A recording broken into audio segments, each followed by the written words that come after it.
जब हम किसी ट्रेन को तेजी से गुजरते देखते हैं तो हमें रफ्तार, सफर और मंजिलें दिखाई देती हैं। लेकिन क्या कभी ये सोचा है कि उस ट्रेन का एक छोटा सा पुर्जा देश के करोड़ों रुपए के बजट से कैसे जुड़ा हो सकता है? आज हम इसी सफर पर निकलने वाले हैं, एक मामूली से बोल्ट से लेकर देश के बजट तक। हम सब ने ऐसी ट्रेनें देखी हैं, है ना? तेज, मॉडर्न और हमारी जिंदगी का एक अहम हिस्सा। पर यह सिर्फ स्टील और पहियों का एक ढांचा नहीं है, बल्कि इंजीनियरिंग का एक चलता फिरता चमत्कार है। और जैसा कि हम जानते हैं, हर चमत्कार के पीछे कुछ अनदेखे राज छुपे होते हैं। तो सवाल यह है कि एक डिब्बे को दूसरे डिब्बे से और पूरी ट्रेन को एक सिस्टम के तौर पर कौन सी चीज एक साथ जोड़कर रखती है? यकीन मानिए, जवाब सिर्फ कुछ नट बोल्ट से कहीं कहीं ज्यादा गहरा है। तो इसकी शुरुआत होती है कनेक्शन पॉइंट से। जी हां, वो जगह जहां ट्रेन के डिब्बे आपस में जुड़ते हैं। इसे तकनीकी भाषा में ट्रेन कनेक्शन सिस्टम कहते हैं। ये सिर्फ एक मैकेनिकल जोड़ नहीं है, बल्कि ये तो ट्रेन का एक तरह से नर्वस सिस्टम है, जो यात्रियों से लेकर जरूरी जानकारी और पावर तक सबको एक सिरे से दूसरे सिरे तक पहुंचाता है। और इस कमाल की टेक्नोलॉजी के पीछे एक बहुत बड़ा नाम है, डेलनर। स्वीडन की ये कंपनी पिछले 70 सालों से भी ज्यादा वक्त से ट्रेनों को सुरक्षित रूप से जोड़ने का काम कर रही है। उनका एक ऐसा ही इनोवेशन है SGX गैंगवे।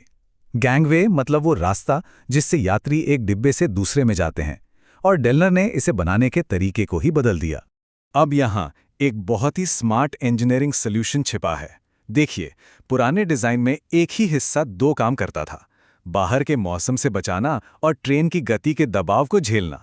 लेकिन SGX डिजाइन ने इन दोनों कामों को बिल्कुल अलग कर दिया। एक हिस्सा सिर्फ बचाव के लिए है और दूसरा यानी पॉलीमर स्प्रिंग्स का ढांचा दबाव को संभालने के लिए। ये सुनने में छोटा लगता है, पर यह बहुत बड़ा बदलाव था। और इस छोटे से बदलाव के फायदे देखिए, वो बहुत बड़े थे। इस सिस्टम की उम्र 15 साल तक हो गई। यात्रियों को एक डिब्बे से दूसरे में जाते हुए ज्यादा स्थिरता महसूस हुई, और सबसे बड़ी बात, इसकी मरम्मत के लिए पूरे गैंगवे को ट्रेन से निकालने की जरूरत नहीं पड़ती। मतलब समय और पैसा दोनों की भारी बचत। लेकिन यह कहानी सिर्फ एक प्रोडक्ट की नहीं है। डेलनर असल में इंजीनियरिंग का एक पूरा इकोसिस्टम है। ये जो हम देख रहे हैं, ये है डेलनर इंडस्ट्रियल ग्रुप का ढांचा। पहली नजर में ये किसी भी बड़ी कंपनी जैसा लग सकता है ना? लेकिन जरा ध्यान से देखिए, इनकी महारत सिर्फ ट्रेन कनेक्शन तक ही सीमित नहीं है, बल्कि कई अलग अलग इंडस्ट्रीज में फैली हुई है। इस ग्रुप में डेलनर ब्रेक्स हैं, जो सोचिए बड़े बड़े जहाजों के लिए ब्रेक बनाते हैं। डेलनर वुडविल है, जो एडवांस्ड पॉलीमर टेक्नोलॉजी पर काम करती है। और डेलनर डैम्पर्स, जो सिर्फ ट्रेनों के लिए ही नहीं बल्कि दुनिया के बड़े बड़े ब्रिजों के लिए भी शॉक एब्जॉर्बर बनाते हैं। मतलब एक ही कोर टेक्नोलॉजी कंपन और दबाव को कंट्रोल करना जहाज़ों से लेकर पुलों तक में काम आ रही है। यह है इंजीनियरिंग का असली कमाल। तो हमने ये बेहतरीन इंजीनियरिंग तो देख ली, लेकिन अब सवाल आता है इस प्रगति की कीमत का। स्वीडन में बनी ये हाई टेक चीज आखिरकार भारत में चलने वाली एक ट्रेन का हिस्सा बनती कैसे है? इसका जवाब इंजीनियरिंग की किताबों में नहीं, बल्कि सरकार के वित्तीय दस्तावेजों में छिपा है।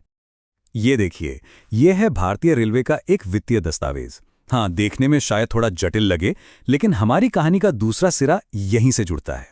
चलिए, रेलवे के इस बही खाते को थोड़ा आसान भाषा में समझने की कोशिश करते हैं।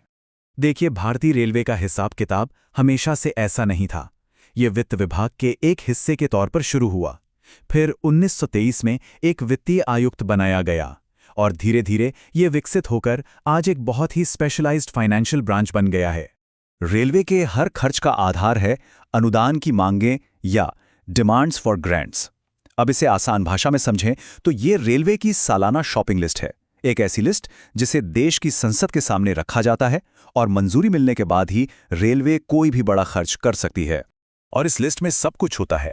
डिमांड नंबर 4 है पटरियों की मरम्मत के लिए, डिमांड नंबर 11 कर्मचारियों की भलाई के लिए, और फिर आता है डिमांड नंबर 16 जो हमारे लिए सबसे जरूरी है। ये नई संपत्ति खरीदने, निर्माण करने और पुराने सामान को बदलने का बजट तय करती है। तो अब हम कहानी के दोनों सिरों को जोड़ने के लिए बिल्कुल तैयार हैं। एक छोटा सा कंपोनेंट और एक विशाल देश का बजट। तो यहां देखिए, एक तरफ है डेलनर का वो हाईटेक कपलर, और दूसरी तरफ है भारतीय रेलवे के बजट का वो पन्ना जो इसे खरीदने की इजाजत देता है। एक तरफ इंजीनियरिंग तो दूसरी तरफ अर्थशास्त्र।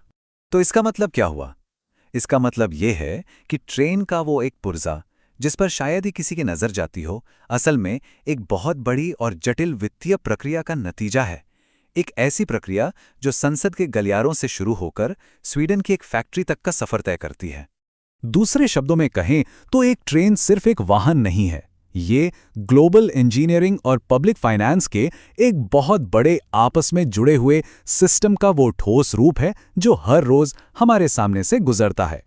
और ये हमें सोचने पर मजबूर करता है कि हमारे आसपास की साधारण से साधारण चीज़ों के पीछे और कौन सी ऐसे ही अनदेखी दुनिया, अनदेखे सिस्टम छिपे हुए हैं जिन्हें हम कभी देख नहीं पाते।